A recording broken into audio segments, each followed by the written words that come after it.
ప్రభువైన యేసుక్రీస్తు వారి పరిశుద్ధ నామములో అందరికీ శుభోదయం. ఈరోజు దేవుని వాగ్దానం. అయినను మనం ఆయన వాగ్దానమును బట్టి క్రొత్త ఆకాశముల కొరకును క్రొత్త భూమి కొరకును కనిపెట్టుచున్నాము. వాటి యందు నీతి నివసించును.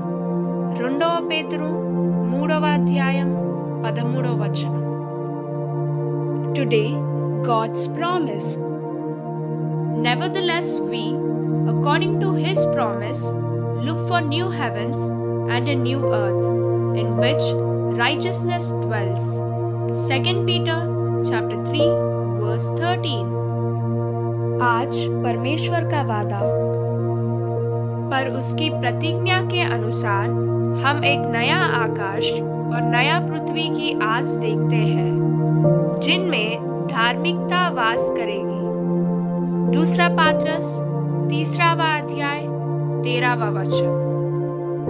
తండ్రి కుమార పరిశుద్ధాత్మ నామమున ఈ దినపు వాగ్దానం మీ పట్ల నెరవేరునుగాక. Amen, amen, amen. God bless you. God be with you all.